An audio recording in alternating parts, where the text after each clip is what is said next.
Xin chào các bạn, mình tên là Tao Nhã. Thì năm 20 tuổi thì mình kết hôn sang Hàn Quốc. Và trước khi sang Hàn thì mình không có biết gì về tiếng Hàn hết á. Và sang bên đó thì mình chủ yếu là ở nhà tự học. Rồi mình tiếp xúc với lại người Hàn nhiều, mình giao tiếp nhiều á. Rồi nên là mình mới học được nhiều tiếng Hàn như vậy. Nhã làm clip để chia sẻ những cái kinh nghiệm trong việc học tiếng Hàn cũng như trong cái cuộc sống ở Hàn. Hôm nay là phần nghe. Mình xin phép đọc về một quyển sách nói về tiểu sử của vị vua Sejong, là một vị vua ở triều đại thứ tư, người đã tạo ra tiếng Hàn. Tựa đề sách là 활 잘 쏘는 왕세자. 하늘이 높고 푸른 가을 날이었습니다. 깍깍 대권 띠들을 거닌던 태종은 문득 발걸음을 멈추었습니다. 어디선가 까마귀 울음소리가 들려왔던 것입니다. 웬 까마귀 울음소리가? 우리나라에서는 예로부터 까마귀 울음소리는 나쁜 일을 불러온다고 해서 좋지 않게 생각해왔습니다. 대체 어디서 오는 것이냐? 태중의 뒤를 따르던 신하들은 두리번거리며 까마귀를 찾았습니다. 전하, 저 감나무 가지에서 울고 있사옵니다. 한 신하가 감나무 가지 끝을 가리켰습니다. 탐스럽게 익은 감들이 주렁주렁 매달려 있는 감나무 가지에 까마귀 한 마리가 앉아 있었습니다. 누가 홀로 저 까마귀를 맞을 수는 없겠느냐? 태종은 못마땅한 듯 까마귀를 올려다보며 신하들에게 물었습니다. 태종의 말에 아무도 선뜻 나서는 신하가 없었습니다. 잠시 후 머뭇거리던 한 신하가 말했습니다. 전하, 활 솜씨로는 세자마 말을 따를 사람이 없사옵니다. 오, 세자의 활 솜씨가 그리 좋단 말인가? 태종은 세자인 안녕대군을 불러오라고 했습니다. 양녕은 조선의 제3대 임금인 태종의 맏아들로 활 솜씨가 매우 뛰어났습니다. 활을 가지고 태풍 앞에 불러온 안녕은 까마귀를 맞히라는 분부를 듣고는 빙그레 웃었습니다. 양녕은 익숙한 솜씨로 활시 위를 당겼습니다. 피웅! 시위를 떠난 화살은 정확하게 까마귀의 목을 맞췄습니다. 과연 훌륭한 솜씨로다. 태종은 흐뭇한 얼굴로 고개를 끄덕였습니다. 오래간만에 아버지에게 칭찬을 받은 양녕은 매우 기뻤습니다. 지금까지 양녕은 글 공부를 게을리한다고 해서 아버지 태종으로부터 자주 꾸중을 들었기 때문입니다. 활 솜씨를 키우듯이 글 공부도 열심히 하도록 해라. 세자는 머지않아 이 나라의 왕위를 이룰 사람이니 언제나 백성들이 믿고 따를 수 있는 모습을 보여주어야 하느니라. 태종은 이번에도 양녕에게 글 공부를 열심히 하라는 이야기를 잊지 않았습니다. 네, 바바마마. 양녕은 어두워진 얼굴로 태종 앞을 물러났습니다. 태종에게는 네 왕자가 있었습니다. 첫째, 왕자는 태종이 왕위에 오른 지 5년 만에 세자가 된 양녕대군이었습니다. 양녕은 무예가 뛰어나고 성격이 활달했습니다. 그러나 글 공부에는 흥미가 없었습니다. 둘째, 왕자는 양령보다 두 살 아래인 효령 대군이었습니다. 효령의 무예 솜씨는 형인 안령보다는 못했지만 글 공부도 뛰어나고 생각이 매우 깊었습니다. 스승님, 사람은 무엇을 위해 살아가는 것이지요? 마마, 글 공부를 열심히 하시면 사람이 사는 뜻을 저절로 알게 되옵니다. 사람이 죽으면 어디로 가는 것이지요? 마마, 덕망이 높고 지혜로웠던 분들의 글 속에는 그 답이 모두 들어 있습니다. 무엇인가 깊이 생각하기를 좋아하는 효령은 그를 가르치는 스승과 이런 이야기를 나누곤 했습니다. 첫째 왕자는 충년 대군이 없습니다. 충령은 1397년에 4월 10일에 태어났습니다. 할아버지인 태조 이성계가 조선을 세운 지 6년이 지났습니다. 둘째 왕자 효령과는 1살 차이였습니다. 어려서부터 무예보다는 글 공부를 좋아했고 기억력도 뛰어났습니다. 충령은 책을 읽을 때도 대강 읽는 법이 없었습니다. 책 한 권을 10번이고 100번이고 되풀어 이해해서 읽어 그 뜻을 완전히 익힌 다음에 만족하곤 했습니다. 태종에게 양령은 글 공부를 너무 게을리해서 늘 걱정이었고 충령은 글 공부를 너무 열심히 하여 병이 나지 않을까 걱정이었습니다. 충령은 왜 그렇게 책만 읽으려고 하는가? 아바마마, 저에게는 옛 성현들의 말씀을 읽는 것이 가장 즐거운 일이옵니다. 걱정스러워하는 태종에게 충년은 빙그레 웃으면서 대답하곤 했습니다. 양령이 대궐의 띠들에서 까마귀를 쏘아 마친 날 태종은 세 가지의 글을 가르치는 선생인 서연관을 불렀습니다. 서연관의 이름은 이래였습니다. 서연관, 세자를 좀 더 엄하게 다스려 주시오. 세자다운 모습을 맞추기 위해서는 사냥만 좋아해서는 안 되지 않겠어? 황궁하옵니다. 부티 양령의 학문과 행동이 세자로서 부끄럽지 않도록 마음을 써주시오. 지금으로선 아우들보다 학문이 깊지 못하니 세자로서의 체면이 말이 아니지 않소? 태종은 서연관 이래에게 거듭 당부했습니다. 황궁하올 뿐임옵니다. 세자의 학문과 품성이 충령만 하다면 얼마나 좋을꼬. 태종은 한숨을 쉬었습니다. 태종 앞을 물러나온 이래는 마음을 단단히 먹고 양령이 있는 곳으로 갔습니다. 세자마마, 이제부터는 더욱 열심히 공부를 하셔야 합니다.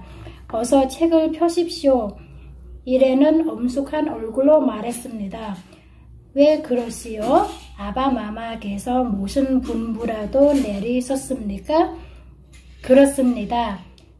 세자마마께서 동생인 효령대군이나 충령대군보다도 학문이 뛰떨어지신다고 이 몸을 나무라셨습니다.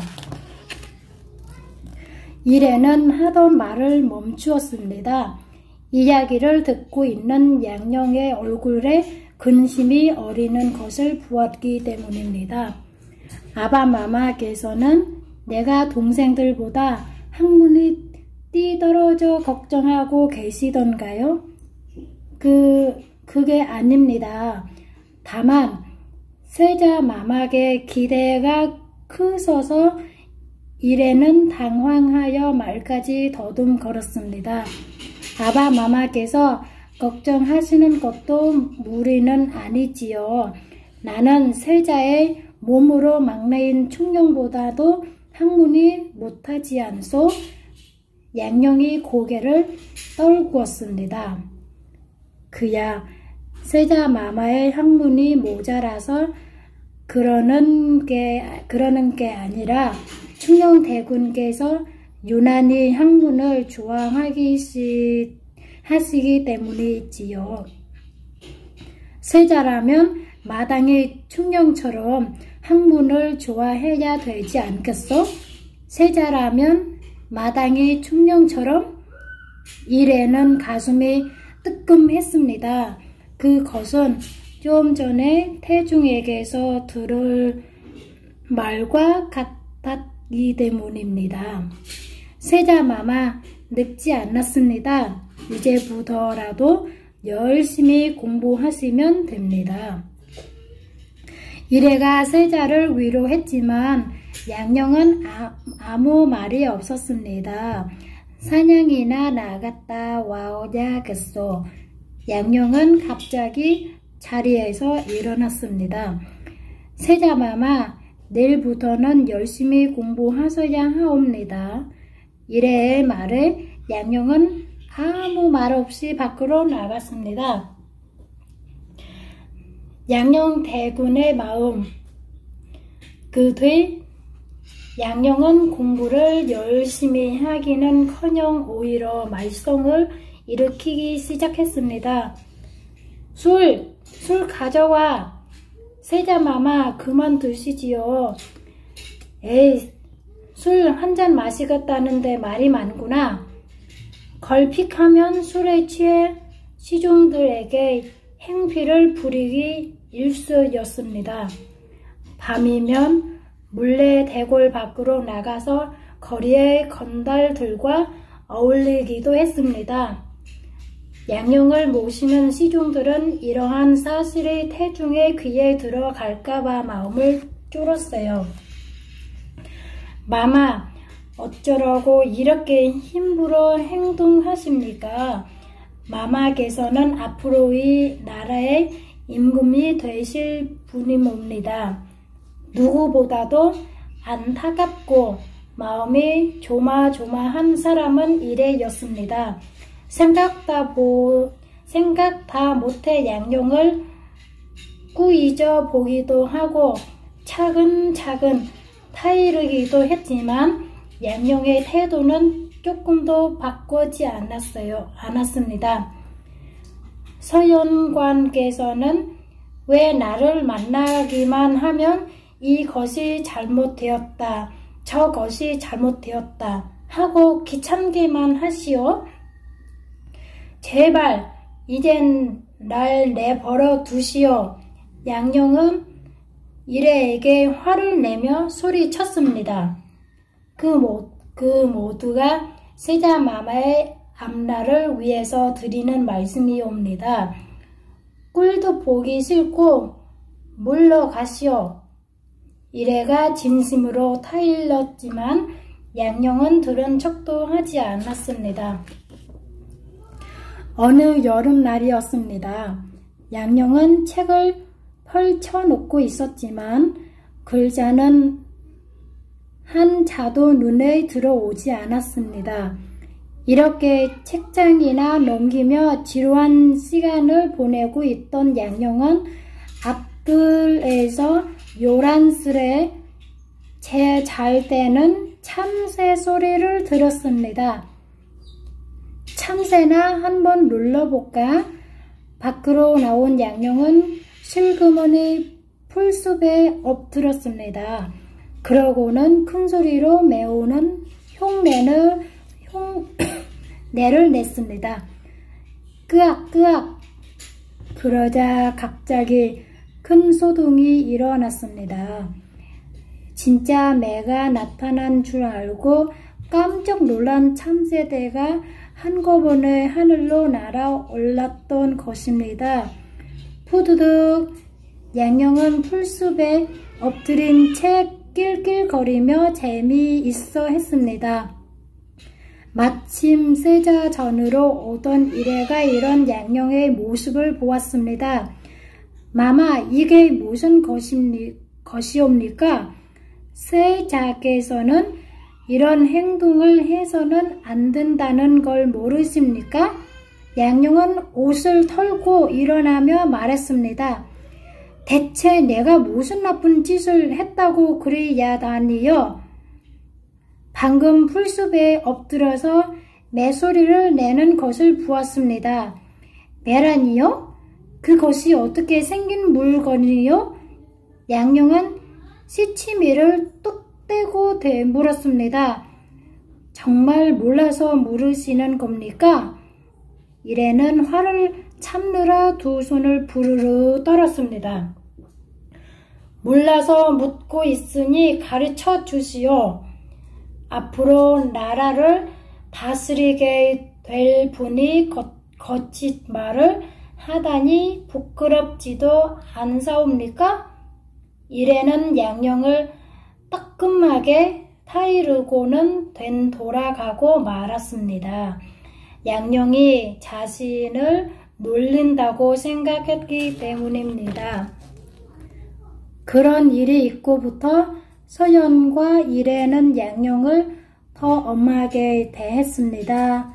새 자전을 지키는 시중들에게도 양령이 함부로 궁궐 밖에 나가지 못하게 하라고 일러두었습니다. 새 자전을 지키는 시종들이 모두 밤을 새워 문을 지키자 양령이 궁궐 밖으로 나가기는 점점 어려워지게 되었습니다. 그러자 마음대로 밖으로 나가지 못하게 된 양령은 궁궐의 담을 넘어 다나들기까지 했습니다.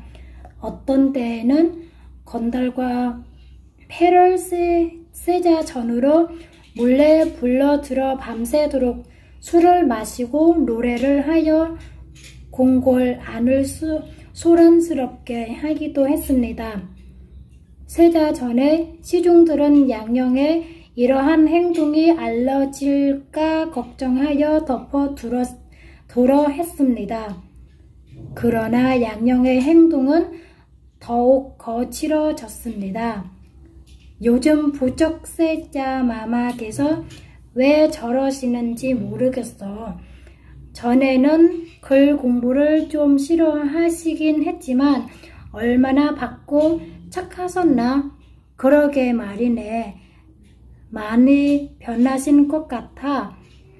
옆에서 걱정을 하면 보란 듯이 더 이상한 일을 저지르시니 세자전에 있는 시중들은 모였다 하면 양령 걱정뿐이었습니다. 마침내 양령이 저지르는 이상한 행동에 대한 소문이 궁궐 안에 널리 퍼지게 되었습니다. 세자는 듣거라. 세자는 앞으로 이 나라 왕위를 물러받을 몸 스스로 덕을 쌓고 몸과 짐을 조심하도록 하라. 태중은 양령을 불러 타이르기도 하고 엄하게 꾸짖기도 했습니다. 그러나 양령은 날이 갈수록 삐뚤어지기만 했습니다. 아무에게나 욕을 하기도 하고 신하들의 멱살을 쥐고 흔들기도 했습니다. 이제 궁궐의 신하들은 양령의 모습이 보이기만 하면 소리 없이 피하며 수군거리까지 했습니다. 양령의 태도에 누구보다도 실망한 사람은 태중이었습니다. 앞으로 이 나라를 다스릴 세자가 저렇게 점잖지 못한 행동을 하고 다니니 어찌하면 좋겠어? 태중은 답답한 마음을 왕비에게 털어놓았습니다. 너무 걱정하지 마소서. 철이 들면 곧 나아질 것입니다. 철 들 때는 이미 지났어. 충령을 보시오. 양령보다 나이는 어려도 그 행동이며 마음의 씀씀이가 얼마나 의젓하오? 왕비는 할 말이 없었습니다. 양령과 충령이 바뀌어 태어났더라면 좋았을 걸.